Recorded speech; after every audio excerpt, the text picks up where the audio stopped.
अब हम बात करेंगे आप डेटा कैसे फैच कर सकते हो with the help of API in Node JS. तो नोड.जेएस में आप एपीआई की हेल्प से कैसे डेटा गेट कर सकते हो। गेट डेटा का मतलब है फॉर एग्जांपल कोई भी एक डमी एपीआई है, जैसे मैंने डमी एपीआई एक ओपन कर लिया किसी भी वेबसाइट से, इस तरीके से हमें डेटा मिल रहा है एपीआई में, मतलब जेसन डेटा मिल रहा है। इस जेसन डेटा को जैसे यूजर आईडी मिल रही है, आईडी मिली है, टाइटल मिल रहा है, बॉडी मिल रहा है, ये सारा एक डमी डेटा है। इसको फैच करके अपने को किस तरह से आप हैंडल कर सकते हो, उसी को हम आज पढ़ने वाले हैं। आप सोचोगे कि हम तो खुद एपीआई बनाते हैं नोड.जेएस में, तो हमें एपीआई को फैच क्यों करना है। देखो फैच इसलिए कर रहा हूँ कि कभी कभी ऐसा सिनेरियो आ जाता है कि हमें कभी थर्ड पार्टी एप्लीकेशन की एपीआई को अपनी बैकएंड में इम्प्लीमेंट करके अपने फ्रंट एंड में दिखाना होता है। तो उस सिचुएशन के लिए हमें अपने को आना चाहिए कि कैसे फैच कर सकते हैं डेटा किसी अदर एपीआईज का। फॉर एग्जांपल अगर आपको वेदर इन्फो अपनी वेबसाइट पर डलवानी है फ्रंट एंड से, तो वेदर इन्फो आपको कहीं थर्ड पार्टी एप्लीकेशन से ही मिलेगी। गिटहब डेटा लाना हो, पेमेंट गेटवे लगाना हो, पेमेंट गेटवे की एपीआई भी किसी दूसरी गेटवे से मिलेगी, जिसको हम अपने बैकएंड में कंज्यूम करके अपने फ्रंट एंड को देंगे। ऐसे ही कुछ लॉगिन ऐप होती हैं, जैसे गूगल से लॉगिन करना, फेसबुक से लॉगिन करना, इन सब के लिए भी हमें थर्ड पार्टी एप्लीकेशन से डेटा फैच करना पड़ता है। तो देखो डेटा फैच करने के 3 तरीके होते हैं। पहला तरीका जो बिल्ट इन होता है, जो एचटीटीपीएस के थ्रू होता है। दूसरा तरीका नोड फैच के थ्रू होता है, ये मॉडर्न वे है। और तीसरा तरीका एक्सियोस के थ्रू होता है, ये पॉपुलर वे है। नोड फैच और एक्सियोस ये नोड का इनबिल्ड पार्ट नहीं है, इसको हम इन मॉड्यूल को हमें बाहर से इंपोर्ट करना पड़ता है, उसके बाद ही आप चला पाओगे। और हैंडल कैसे कर सकते हैं मल्टीपल रिक्वेस्ट को, ये भी मैं आज बताने वाला हूँ। तो सबसे पहले कि फैच करने के लिए हम एचटीटीपीएस जो इसका बिल्ट इन मेथड है उसको यूज करते हैं, उसके बाद धीरे धीरे हम आगे बढ़ेंगे। तो एचटीटीपीएस के थ्रू हम एक अपनी यहाँ फाइल क्रिएट कर लेते हैं, फैच डेटा डॉट जेएस। ठीक है, यहाँ से हम डेटा फैच करने वाले हैं with the help of HTTPS. Const HTTPS is equal to HTTPS. यहाँ से आपने एचटीटीपीएस को इंपोर्ट कर लिया नॉर्मली, और यहाँ से लिखेंगे एचटीटीपीएस डॉट गेट। गेट के अंदर हमें अपना यूआरएल लिखना है, जैसे कि फॉर एग्जांपल इसके अंदर लिखना है हमें अपना यूआरएल जो हमें कहीं थर्ड पार्टी एप्लीकेशन जो हमें प्रोवाइड कराएगी। For example third party application यही यूआरएल हम यूज़ कर लेते हैं, डमी यूआरएल है, इसी को अपने यूआरएल के साथ चेंज कर लिया। ठीक है, पहला http.get करा, यूआरएल चेंज कर लिया। यूआरएल के बाद इसके बाद मिलता है इसको एक रिस्पॉन्स, इस तरह से कॉल बैक पैरामीटर में इस तरीके से एक रिस्पॉन्स मिलता है यहाँ से, रिस्पॉन्स, आरईएस शॉर्ट फॉर्म में लिख देता हूँ मैं। इसमें एक फॉर एग्जांपल आप लिख लो let data is equal to blank string लिख लिया। ठीक है, अब इसके बाद रेस्पॉन्स डॉट ऑन, ये सब जो रेस्पॉन्स डॉट ऑन है और रेस्पॉन्स डॉट एन के अंदर डेटा और एरर, ये सब चीज़ मैंने इवेंट एमिटर में आपको सिखा रखी है, वहाँ जाके आपको पता भी होगी रेस्पॉन्स डॉट ऑन किस काम आता है।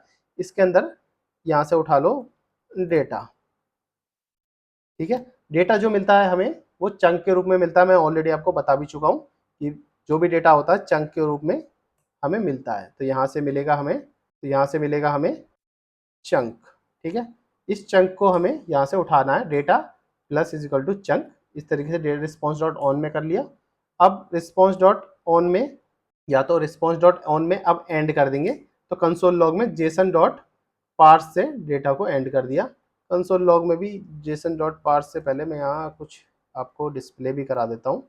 इसके अंदर लिख सकते हैं आप एपीआई रेस्पॉन्स। ठीक है, एपीआई रेस्पॉन्स इस तरीके से मैंने आपको दिखा दिया, और यहाँ से हम हमारा यहाँ से बंद कर सकते हैं। और एरर हैंडल करने के लिए इस तरीके से आप एरर भी हैंडल कर सकते हो, इस तरीके से। ठीक है, एरर इस ऑन से ऐसे हैंडल हो जाएगा।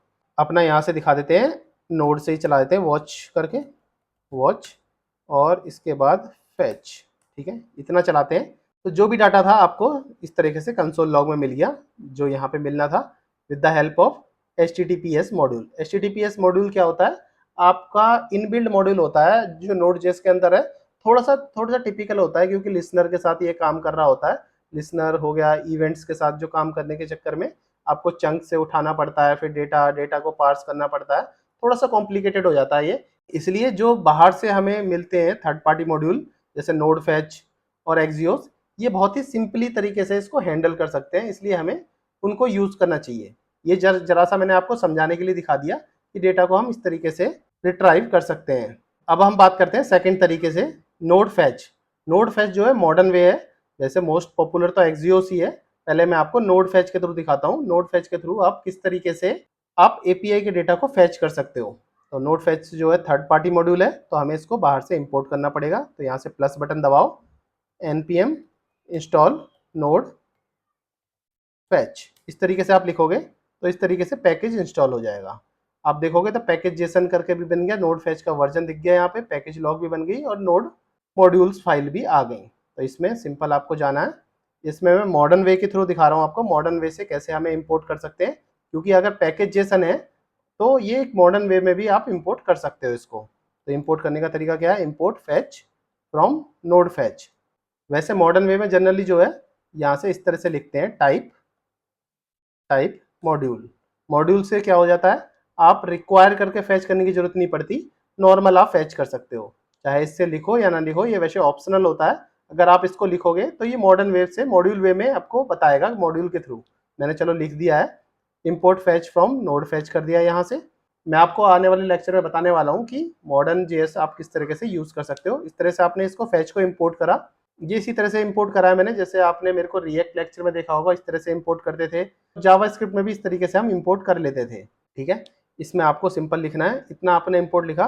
एसिंक्रोनस फंक्शन से स्टार्ट करता हूँ मैं। एसिंक्रोनस से एक फंक्शन बना लिया मैंने नॉर्मली, तो इसके अंदर मैं ट्राई कैच यूज करूंगा, ट्राई, और इसके बाद कैच में इस तरीके से आप एरर दिखा सकते हो, एरर फैचिंग डेटा। ट्राई के अंदर कॉन्स्ट लिखो, कॉन्स्ट में रिस्पॉन्स में अवेट कर दो, अवेट करके ये जो फैच था जो आपने ऊपर से इंपोर्ट किया है, इसको फैच को यहाँ से आपने इसके अंदर यूआरएल डाल लिया, सिंपल है, यूआरएल डाल लिया। और एक अवेट और होता है इसमें, कॉन्स्ट डेटा अवेट में रिस्पॉन्स डॉट जेसन निकालने के लिए। देखो फैच में जो है ना, दो अवेट यूज करते हैं, एक अवेट फैच से यूआरएल लेने के लिए, दूसरा अवेट जो यूआरएल था उसका डेटा को जेसन में कन्वर्ट करने के लिए। तो इसमें एक छोटा सा ड्रॉबैक है नोड फैच में कि हमें दो अवेट लिखने पड़ते हैं, एक्सियोस में ये चीज़ नहीं होती। एक्सियोस में ये वाला स्टेप जो है, सेकंड स्टेप, ये कंप्लीटली एलिमिनेट हो जाता है। तो सिंपल कंसोल लॉग में इस तरह से आप डेटा देख सकते हो। तो यहाँ से पहले मुझे इसको अभी कॉल भी करना पड़ेगा, फंक्शन को जैसे मैंने कॉल कर देता हूँ, थोड़ा सा नीचे जाते हैं, फंक्शन मैंने कॉल कर दिया। अब इसके बाद मैं चलाता हूँ, so normally node watch fetch data dot JS. तो इस तरीके से देखो हमें एपीआई रिस्पॉन्स में वही डेटा मिल जाता है। तो सिंपल था, एकदम बहुत सिंपल। इसमें काफ़ी हमें समझने की ज़रूरत पड़ी थी कि कैसे करना है, कैसे चंक को जोड़ना है, फिर पार्स करना है, उसके बाद निकालते थे। नोड फैच से आपने ईजिली दो लाइनों में ही आपने चीज़ें निकाल ली। अब इससे भी ज़्यादा सिंपल चीज़ होती है एक्सियोस। उसके लिए क्या करोगे आप, npm इंस्टॉल एक्सियोस, इस तरीके से करोगे तो npm इंस्टॉल हो जाएगा एक्सियोस। आप जाके देखोगे इंस्टॉलेशन पैकेज जेसन में, तो एक्सियोस भी देखो इंस्टॉल हो चुका है। इसको कैसे यूज़ कर सकते हैं, इसको पहले मैं कमेंट कर देता हूँ नोड फैच को। इसको भी मॉडर्न वे से ही हम यूज़ करते हैं, मॉडर्न वे से ही इंपोर्ट कर लेते हैं, इंपोर्ट एक्सियोस फ्रॉम एक्सियोस।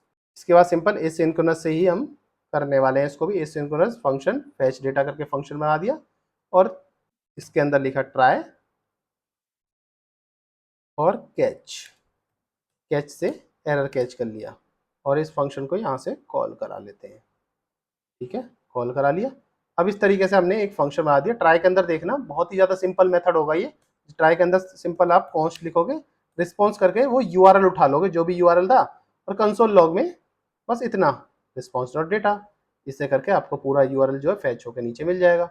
जैसे आप जाओगे, इसको दोबारा से चलाओगे, या फिर ऐसे रोको, एक्सियोस ठीक से इंपोर्ट नहीं हुआ, तो इसको दोबारा से इंपोर्ट करके देख लेते हैं कि इंपोर्ट में क्या प्रॉब्लम आई। एक इंपोर्ट हो गया। तो देखो इस बार जो इससे पहले मैंने किया था उसकी स्पेलिंग गलत थी, AXOIS था, इसलिए मैं कह रहा था स्पेलिंग की बहुत ध्यान रखना है।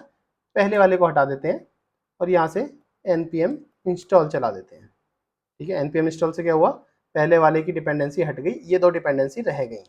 ठीक है, अब देखोगे तो ऑटोमेटिक ये डेटा आपके सामने आ गया है। वैसे मैं आपको कमेंट कर देता हूँ और फिर से इसको फैच करता हूँ, तो इस तरीके से देखो ये डेटा आपके सामने यहाँ पे दिख गया। तो इस तरीके से आप तीनों चीज़ें यूज़ कर सकते हो, बिल्ट इन मेथड भी HTTPS का, नोड फैच मेथड भी, ये एक्सटर्नल मॉड्यूल है, एक्सियोस भी एक्सटर्नल मॉड्यूल है। मोस्ट पॉपुलर एक्सियोस ही है डेटा फैच करने के लिए।